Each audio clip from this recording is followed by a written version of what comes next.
Como ya estamos viendo, ¿verdad? Estamos viendo un estudio completo acerca del tema que atañe a nosotros, ¿verdad? Que es acerca de estar conectados en Cristo Jesús. Las señales de Wi-Fi que ahora tenemos, ¿verdad? Es una señal que nos ayuda a tener una conexión al mundo, ¿verdad? Una conexión de internet y ahora. Pero también, ¿verdad? Por más fuerte que sea una señal, si nosotros estamos de la señal, no vamos a aprovechar, ¿verdad? Los recursos que una señal de Wi-Fi es, ¿verdad? Wi-Fi es importante, pero una conexión con Cristo, eso sí es fundamental. En la sesión anterior habíamos terminado con un versículos muy importantes, unos versículos que definen el nuevo mandamiento que nuestro Señor Jesucristo nos dejó. No nuevo en el sentido de que es algo nuevo y desechemos lo viejo, sino que nuevo era en el sentido de fresco. Es como decía el doctor Tony Evans, es el mismo viejo sol dándonos un nuevo día. Y ese es el mandamiento de nuestro Dios. Ha estado desde el Antiguo Testamento, en Levíticos 19, 18, en Deuteronomio 6, capítulo 6, versículo 5, de amar a nuestro Dios con todo nuestro corazón, alma y fuerzas, así como también amar a nuestros prójimos, ¿verdad? Que es en Levítico 19, 18. Y justo cuando Jesucristo estaba dando este mandamiento fundamental, ¿verdad? Fundamental debido a muchos aspectos. Primero, en el aspecto de su contenido, que era que nos amemos unos a otros. En su aspecto de su intensidad, ¿de qué manera? Jesucristo nos dice, como yo os he amado. Y sabemos, pues, hermanos, de que nosotros no podemos amar con nuestras propias fuerzas, sino a través del amor que hemos recibido a través del Espíritu Santo, como dice Romanos 5, en su alcance, ¿verdad? A todos aquellos, ¿verdad? Que nos amemos unos a otros y en el sentido de la influencia para que todos, no solamente nosotros que somos de Cristo, para que todos los que vean, ¿verdad? O los que comprueben, para que todos los que sois vean que sois mis discípulos si tuvieres amor los unos por los otros. Este mandamiento fundamental pasó por encima de la cabeza de Pedro. Esto es lo que vamos a ver el día de hoy. Pasó por encima de la cabeza de Pedro y Pedro más bien estaba preocupado por lo primero que Jesús les dijo, que los voy a dejar. Me tengo que ir y al lugar donde yo voy, ustedes no me pueden seguir. Ese es el estudio que nosotros vamos a ver, que es acerca de dónde nosotros depositamos nuestra confianza. ¿A quién nosotros depositamos nuestra confianza? Y nuestra confianza siempre debe ser en Cristo Jesús. ¿Por qué?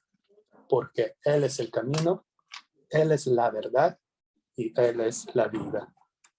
Señor Dios, Padre amado, gracias, Señor, por un nuevo día, Padre. Gracias, Señor, porque en todo momento, Señor, tú has estado con nosotros, mi Señor, tanto en los momentos difíciles como en los momentos de alegría, Padre.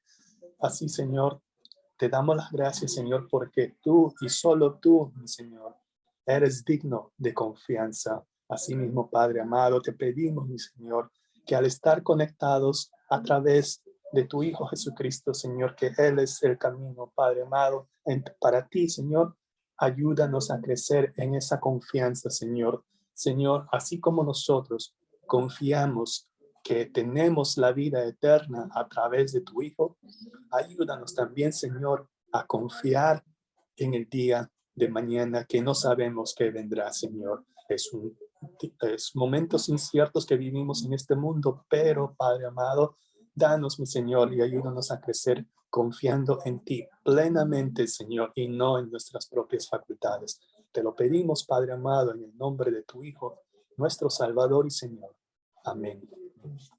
Hermanos, nosotros vayamos a ver ahora en el capítulo 13 del Evangelio de Juan. Y esto vamos a ver terminando, ¿verdad? Esta parte del Evangelio de Juan. es en el versículo 36, ¿verdad? Empezando con el versículo 36 del Evangelio de Juan. Después de que Jesús le dio, ¿verdad? El mandamiento nuevo, el mandamiento que define a quién es un discípulo de Jesús. Pedro más bien estaba preocupado. Señor, ¿a dónde vas? Es interesante, ¿verdad? Que él ni siquiera le dijo, ok, Señor, sí, voy a cumplir, ¿verdad? Lo que me dijiste. No, ¿a dónde te vas? ¿A dónde te vas? Dice, ¿no? ¿Por qué no te puedo seguir? A veces decimos, a veces nosotros así, ¿verdad? ¿A dónde vas? ¿A dónde te vas? Y Jesús le responde, ¿verdad? De una manera paciente Jesús le responde. Imagínense aquí a Jesucristo, ¿verdad? Esa era ya su última noche con ellos. Ya pues ya para él, ¿verdad? Siendo el maestro, siendo su rabí, ya no le iba a dar su zarandeado, ¿verdad? Ya no le iba a dar su estate quieta, ¿no? Ya se iba a ir. Ya me voy, pues, ¿no? Ya, ¿qué voy a hacer? ¿A dónde vas? Jesús le respondió, ¿verdad? Quizás de manera paciente y comprensiva. A veces, hermanos, muchos de nosotros podemos identificarnos con Pedro, con Pedrito, ¿verdad? ¿Por qué, verdad? Porque nosotros a veces estamos más interesados en el bienestar de ahora, en lo que está pasando en estos momentos, o en la angustia de no saber lo que el futuro nos depara, esta angustia de la incertidumbre, del no saber por qué es que se iba, es lo que hacía que Pedro, ¿verdad? Tuviera este problema. La angustia se apoderó de Pedro, en otras palabras. Pero también vemos que Pedro era como nosotros en otra manera. Pedro impulsivamente le dijo, ¿por qué no te puedo seguir ahora, no mañana? Ahora mismo, ¿por qué no te puedo seguir? Y dice, ¿verdad? Mi vida pondré por ti. Mi vida pondré por ti. ¿Usted qué piensa, hermano, hermana, que lo dijo Pedro? ¿Lo dijo por cumplimiento, por solamente un decir? ¿O realmente él estaba convencido de que él pondría su vida por Jesús? Pues le tenía afecto, pero pues, ya le dice Jesús después que lo va a negar, entonces pero no podía llegar al nivel de amor o de compromiso o de amistad que Jesús estaba tratando de mostrar. Así es, ¿verdad? Es, ¿cómo se puede decir? Podríamos decir, ¿verdad? Que su convicción, ¿verdad? Que su compromiso podría ser genuino, ¿verdad? A veces, como muchos de nosotros, puede ser genuino, porque notemos, hermanos, cuando Jesucristo llamó a Pedro, Pedro no hizo un peros en el llamado. Él dejó sus peces, se dejó su barca y lo siguió sin peros, sin decir, oye, pero ¿quién me va a tocar? Voy a tener mi pensión de retiro, voy a tener seguro del dentista. No, ¿verdad? Él lo siguió sin ningún tipo de peros. Vemos ahí a un Pedro completamente comprometido en el llamado del Señor. Entonces uno podría imaginar aquí que lo que estaba diciendo Pedro lo decía con una convicción entera de su alma. En otras palabras, él estaba confiando en sí mismo. Él estaba confiando en sus propios esfuerzos. Y a veces, hermanos, hablando de confianza, ¿cuántas veces nosotros también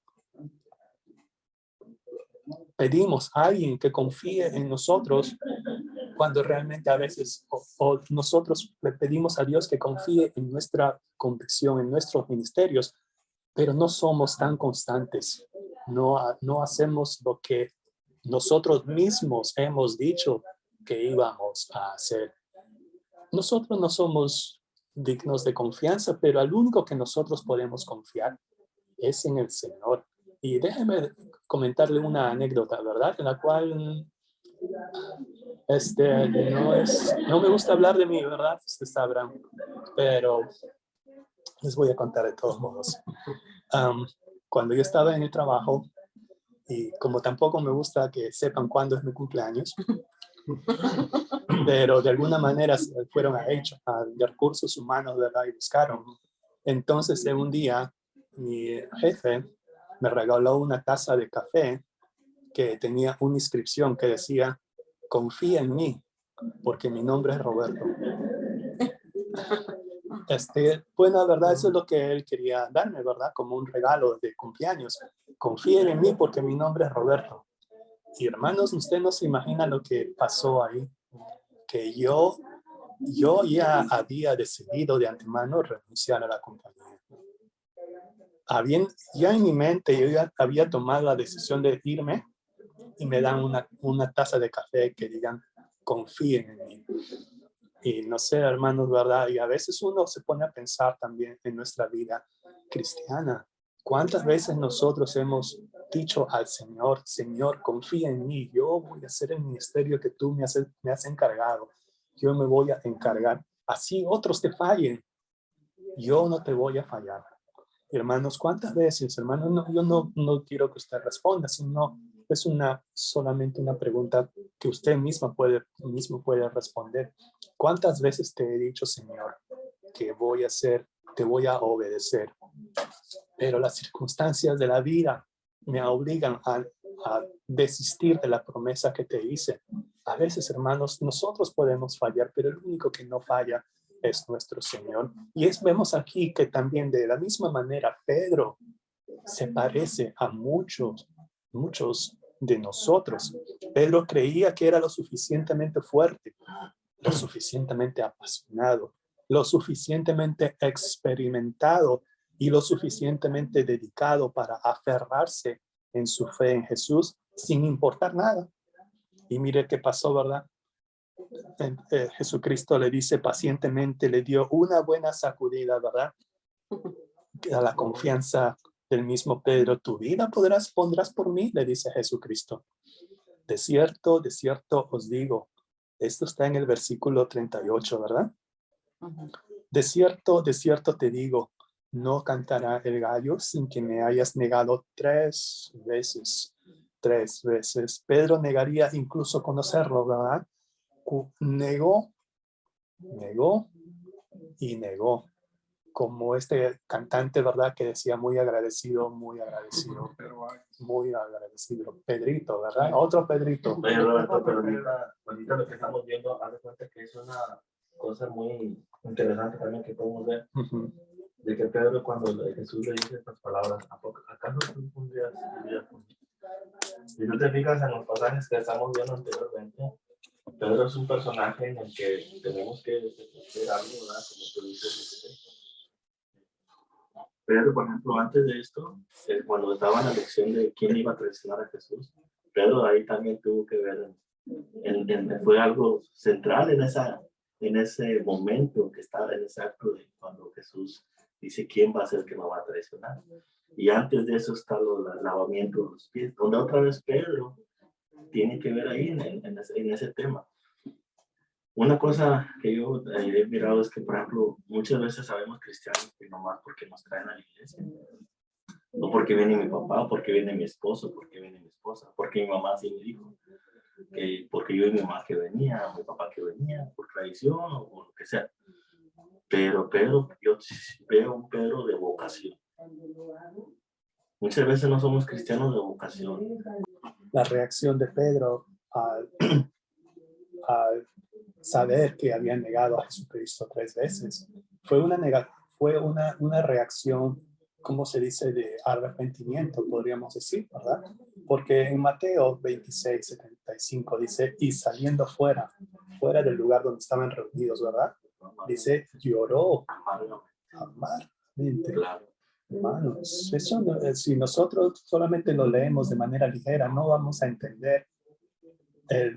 Esta es una reacción de, ¿cómo se puede decir? De imposibilidad, ¿cómo se dice? De impotencia, de no haber cumplido cuando Él dijo que confiaran en Él. Confía en mí, Jesús, yo no te voy a dejar, mi vida pondría por ti.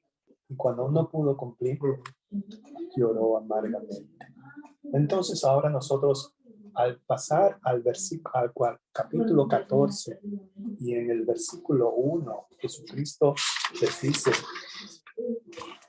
no se turbe vuestro corazón. Aquí esta afirmación de Jesucristo no está dirigida solamente a Pedro, sino a todos sus discípulos que estaban ahí, a los 11, por la parte que dice vuestro, es plural.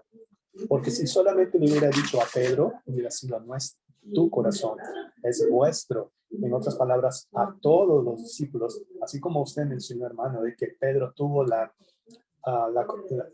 valentía o el ímpetu de decirlo a él, pero no todos sus discípulos, la respuesta del Señor fue para todos ellos, que si quizás eso también estaba en sus mentes, porque también Tomás era también impetuoso. Si usted recuerda en el Evangelio de Juan, capítulo 11, versículo 16, cuando sus discípulos dudaron en ir a Jericó, Jerusalén, para ver a Lázaro, dice: Señor, tú sabes que nos van a matar si nos vamos para allá.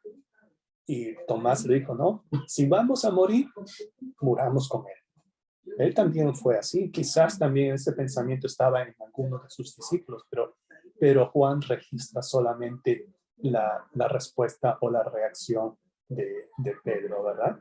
Y también, ¿verdad? Eso también podemos ver en Juan 14:1. Los discípulos necesitaban ser tranquilizados después de la noticia de que Jesús les dijo que los iba a dejar. No se angustien, es la Nueva Versión Internacional. No se angustien, les dice Jesucristo. Estos corazones atribulados, a veces somos vencidos por esto, pero la confianza, si nosotros depositamos confianza en alguien merecedor de esa confianza, puede vencer cualquier corazón atribulado. Jesucristo les señaló una mayor seguridad eterna. Les recordó que la fuente última de su seguridad les dio y que Él era esa fuente última de su seguridad. Entonces aquí vemos también en el versículo 1, una de las declaraciones de Jesús que los traductores de la Biblia han batallado mucho en traducirlo, porque en primer lugar, cuando esto fue escrito en griego, y en griego no hay puntos de puntuación, no hay signos de puntuación como punto y coma, signos de interrogación o puntos aparte, todo está escrito así y no hay manera de identificar, separarlos, ¿verdad? Y construirlos de manera gramática a nuestros propios idiomas. Entonces, aquí dice en el versículo 1, no se turbe vuestro corazón, dice: creéis en Dios, creed también en mí. Han estado especulando, ¿verdad?, qué es lo que realmente quiso decir Jesús, pero se dice, ¿verdad?, que la traducción más cercana, de acuerdo al resto del pasaje, al contexto, es que Jesús les estaba dando una indicación. Ustedes ya creen en Dios. Eso le estaba diciendo. Ustedes ya creen en Dios. Sobre la base de lo que ustedes ya creen, ahora les está dando un mandamiento: creer también en mí. Ahora, esta palabra creer es algo también interesante porque en el griego, no sé cómo se pronuncia, dice pisteuo, que significa no solamente creer, sino también sobre la base de esa creencia, de ese conocimiento, tomen acción. Por eso es que en las nuevas traducciones bíblicas, esta parte que dice, se traduce así: confíen en Dios y confíen también en mí. Ustedes confían en Dios, entonces deben confiar también en mí. Esa es la palabra pisteuo que estaba escrito en griego. En otras palabras, ¿verdad?, el verbo de creer o confiar es que nos dice, ¿verdad?, que debemos depositar nuestra confianza en Jesús y así como ellos depositaban su confianza en Dios. Creer es una acción, creer es confiar, creer es relacionarse. Eso es lo que quiere decir esta palabra pisteuo. Los discípulos estaban aprendiendo que creer en Jesús significa confiar en que Él les dará seguridad en su relación. En otras palabras, la verdadera creencia en Dios incluye creer y confiar y confiar en Jesús. Entonces, ¿qué debería hacer Pedro por el momento? ¿Qué es lo que debería hacer Pedro por el momento? Él debería confiar en Jesús. El Señor ya les acababa de entregar una predicción inquietante a Pedro, pero Jesús también llamó al apóstol a confiar, ya que cualquier confianza que tengamos no está en nosotros mismos, sino en aquel a quien nosotros confiamos. Hay una pregunta aquí, ¿verdad? Dice, ¿cómo has crecido tú en tu confianza en Dios? ¿Cómo es que has crecido tú en tu confianza en Dios? ¿Usted quiere responderlo ahora o esperamos para después? Y es precisamente que nosotros vamos a continuar ahora con los versículos 2 y 3 del Evangelio de Juan, capítulo 14. Habíamos visto, ¿verdad?, de que debemos confiar en Dios en lugar de nosotros mismos. Y ahora nosotros, al ver los versículos 2 y 3, Jesucristo ahora habla acerca de la casa de su Padre. En la casa de mi Padre hay muchas moradas. Si así no fuera, yo os lo hubiera dicho. Voy pues a preparar lugar para vosotros. Y si me fuere y os preparare el lugar, vendré otra vez y os tomaré a mí mismo, para que donde yo estoy, vosotros también estéis. Eso nos dice nuestro Señor Jesucristo, ¿verdad? En estos dos versículos que son pequeños, ¿verdad? Solamente dos versículos, pero de muy profundo mensaje. Ya los discípulos estaban preocupados por la idea de estar separados de Jesús o estar excluidos de su presencia. Entonces Jesús se dirigió a su preocupación en estos dos versículos. Les dio otra razón para que no se preocuparan. Prometió, les dio una promesa a los creyentes, la residencia permanente en la casa de su Padre. Dijo que la casa de su Padre contiene muchas moradas. Y otra vez, ¿verdad? Hablando de traducciones, cuando se había traducido las Biblias al inglés, ¿verdad? En la King James Version, ellos lo tradujeron como mansiones. Entonces, muchos himnos que se escribieron en esos tiempos hablaban de mansiones, y a veces, hermanos, entre nosotros como cristianos, más nos hemos imaginado en las mansiones, ¿verdad? Con puertas de oro, con ventanas teñidas, ¿no? Tantas cosas, ¿verdad? Porque así fue como fue traducido, pero realmente lo que la traducción adecuada es habitaciones, ¿verdad? Habitaciones, pequeños espacios en la casa de mi Padre. Quizás por esa cuestión de las traducciones a veces hemos perdido el significado de lo que quería Jesús decir. Aquí el significado más importante, hermanos, es en la casa de mi Padre. No es el edificio, hermanos, no es la mansión. Puede ser, aunque sea una pequeña casita de campo, ¿verdad? Pero donde vamos a estar, hermanos, es una promesa para cada uno de nosotros. Vamos a estar en la casa del Padre, al lado de Él, en el cielo, hermanos. Y eso debe ser lo que a nosotros nos debe, ¿cómo se dice?, dar alegría, nos debe dar consuelo, nos debe seguir esta promesa, ¿verdad?, de nuestro Señor. Eso es lo que a nosotros nos debería ver, que las promesas de Jesús son verdaderas y confiables, y el énfasis no debería ser en las mansiones, pero sí el énfasis debería ser que en la ubicación, que es en la casa de su Padre. ¿Por qué? Porque la casa del Padre es el cielo. La casa del Padre es el cielo. El punto de Jesús no tenía la intención, ¿verdad?, de alimentar lo que era. ¿Cómo sería el cielo, verdad?, que si va a hacer esto? No, era la casa del Padre. El énfasis de su promesa está en la ubicación.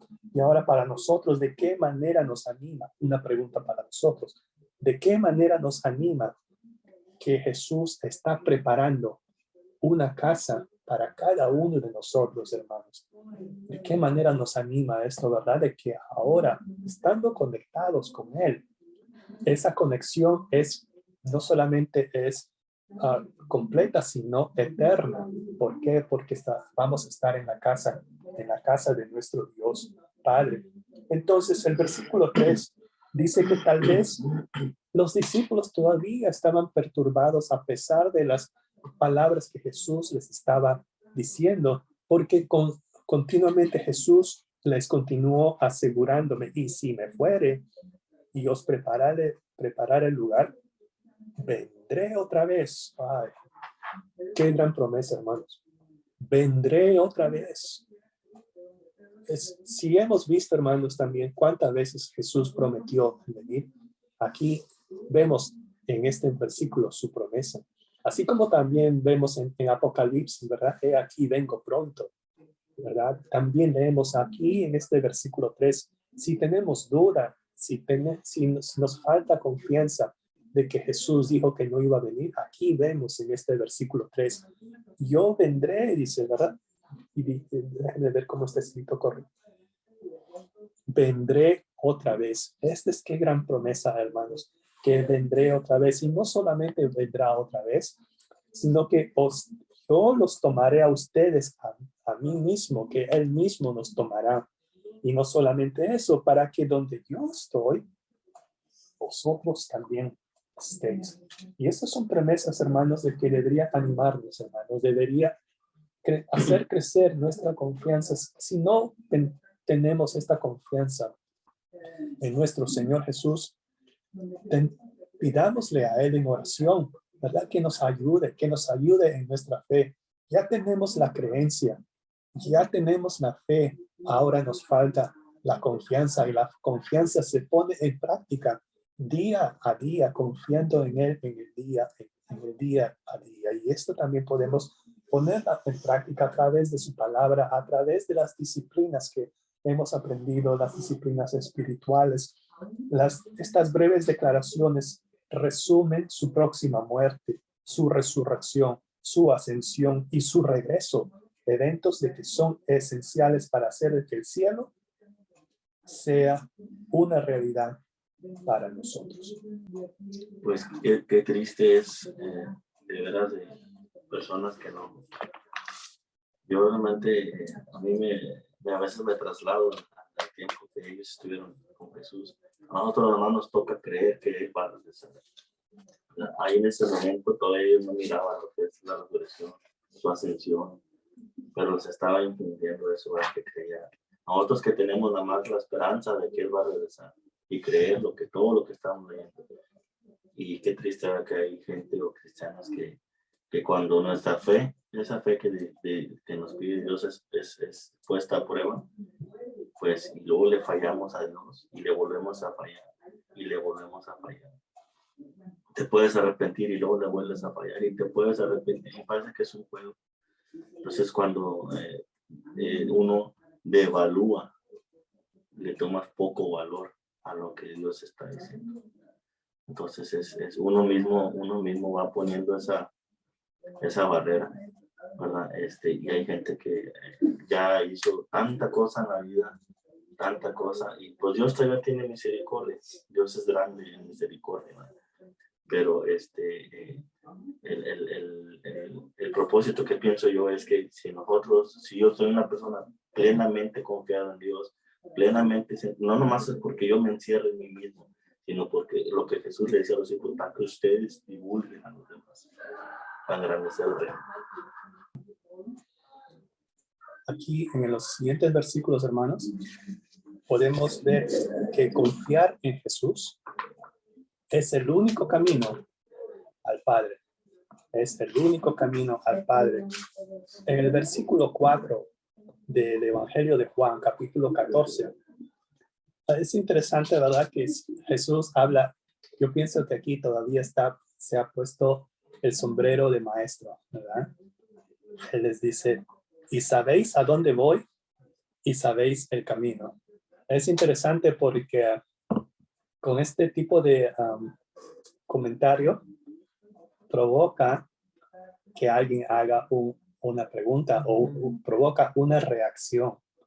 Es como cuando tus papás, ¿verdad? ¿Se acuerdan cuando eran niños? ¿verdad? Mucho tiempo atrás, cuando sus padres, ¿verdad? O sus tutores les decían, porque tú ya sabes lo que tienes que hacer. Y uno dice, bueno, yo voy a hacer que no, voy a pretender de que soy inteligente y no voy a hacer preguntas, ¿verdad? O cuando, ahora en su edad adulta, ¿verdad? Cuando tu mayordomo te dice, ok, tú me vas a hacer este reporte y lo vas a preparar, ¿ok? Sí, sí, porque tú ya sabes, pero ya sabes cómo hacerlo, ¿verdad? Entonces, para que usted no suene como que no sabe hacerlo. Muchas gracias, hermano. Entonces, sí lo voy a hacer y no hace preguntas, ¿verdad? Porque si hago preguntas, mi jefe me va a decir que no sé cómo hacerlo. Entonces, por eso es que Jesús, siendo el maestro, él quiere provocar una reacción en sus alumnos, en sus estudiantes. Y le dice en el versículo 4, y sabéis a dónde voy, ¿ok? Ya saben, ¿no? Y sabéis el camino.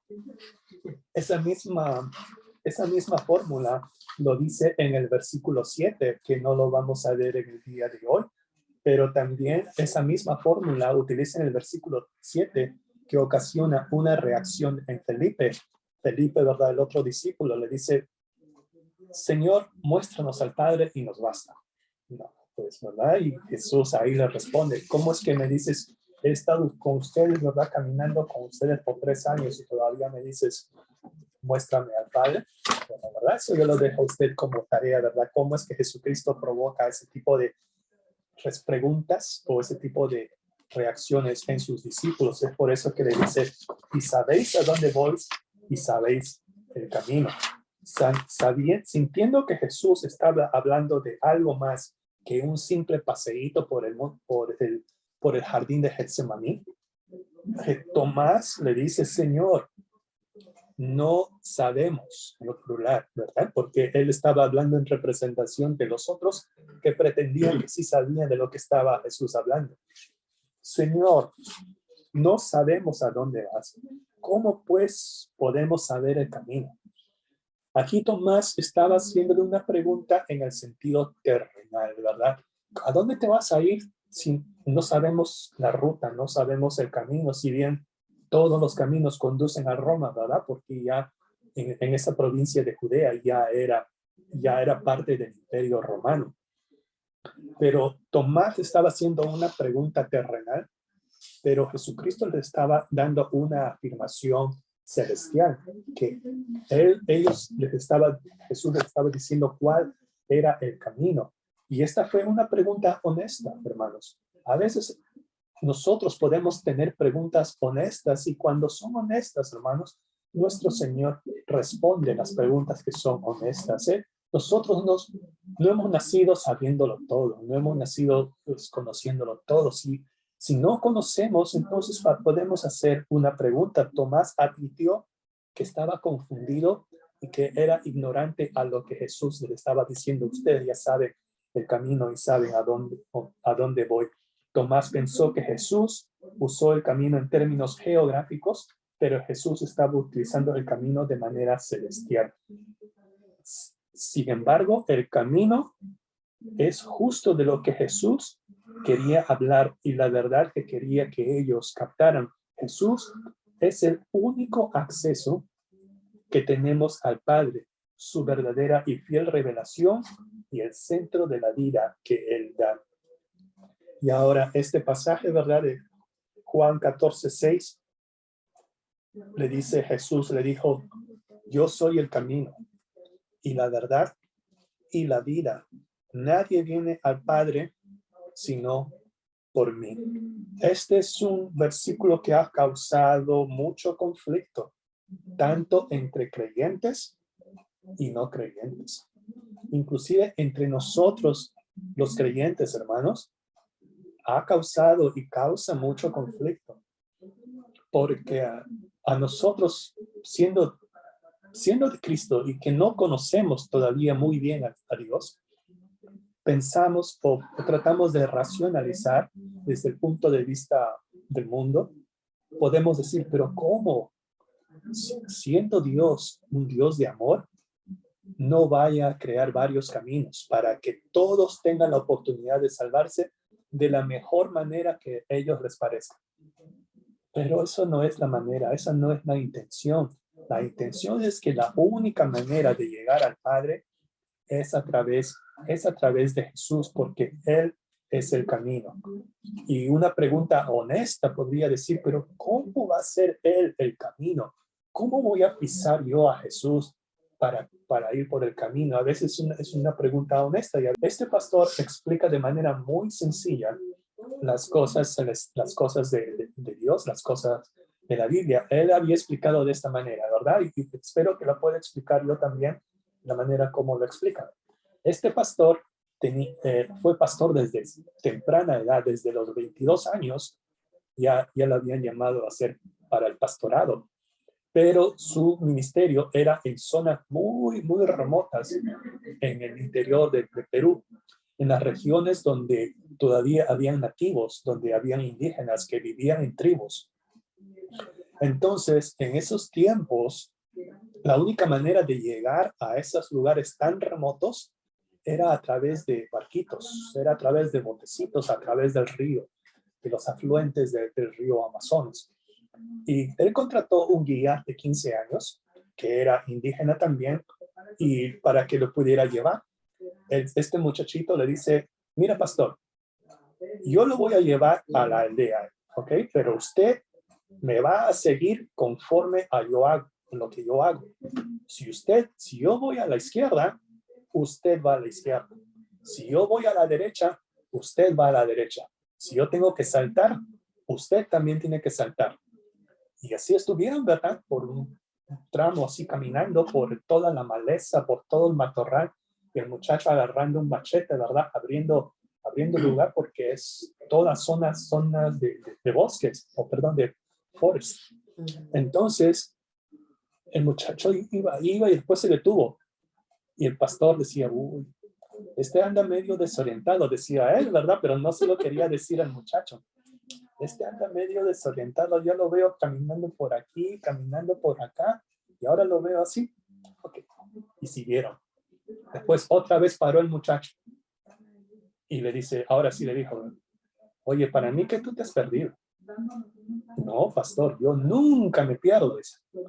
No, para mí que tú te has perdido, porque ya te veo desde hace ratos caminando por aquí, caminando por allá.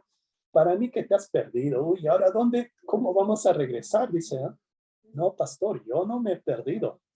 Pero, ¿cómo puedes estar perdido? Tú no sabes dónde está yendo. Sí, yo sé a dónde estoy yendo. Entonces le dice, pero ¿cómo vas a saber a dónde están yendo? No hay camino aquí. Entonces el muchacho le dice, mire, pastor, agarren el imán y lo pone más cerca. Dígame usted, ¿qué cosa ve aquí?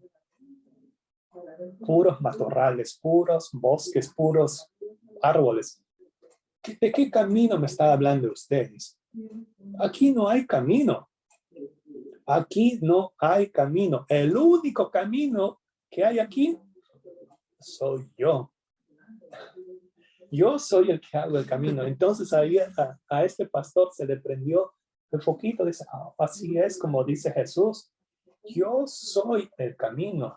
Ante tantos caminos o aparentemente caminos que hay en este mundo, en las cuales al final, como dice el escritor de Proverbios, todo camino, dice, ¿verdad? Proverbios 14:12.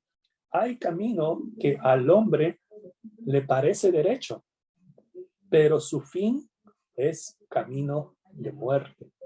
El único camino que conduce a la vida es Jesús. Por eso Juan 14:6 dice, yo soy el camino y la verdad y la vida. Y la exclusividad de que Jesús es el camino, la verdad y la vida, la exclusividad es que nadie viene al Padre sino por mí. Eso es lo que es. Jesús dijo, yo soy el camino. No es un camino más. Es el único camino. Jesús dijo, yo soy la verdad. Él no es una verdad o una de muchas verdades. Él es la única y última verdad. Dijo que yo soy la vida. Y este es el destino del camino y la esencia de la verdad.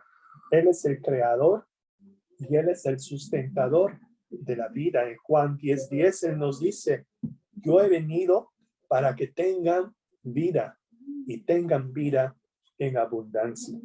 ¿Por qué? Y ahora, como usted dijo, hermano Fernando, ¿por qué algunas personas reaccionan negativamente a la verdad de que Jesús es el único camino de Dios? Y a veces nos entristece, hermanos, ¿verdad? Que nuestros propios familiares piensen que hay otras maneras de llegar a Dios Padre. Y esa es una pregunta también para nosotros. ¿Por qué algunas personas reaccionan negativamente a esta verdad absoluta de que Jesús es el único camino a Dios?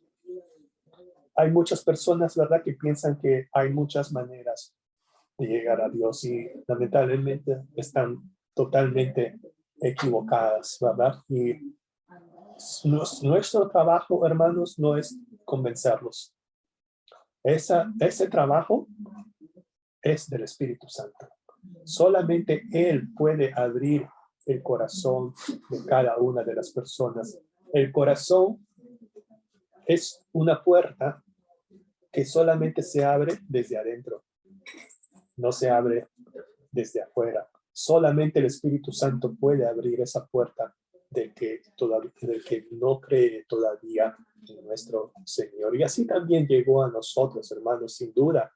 Y podemos nosotros dar testimonio, cada uno de nosotros, de cómo es que el Espíritu Santo nos ha convencido de que necesitamos salvación, de que nosotros mismos no podemos confiar en nosotros mismos. Ya lo hemos visto en los primeros versículos. No podemos depositar nuestra confianza en nosotros mismos.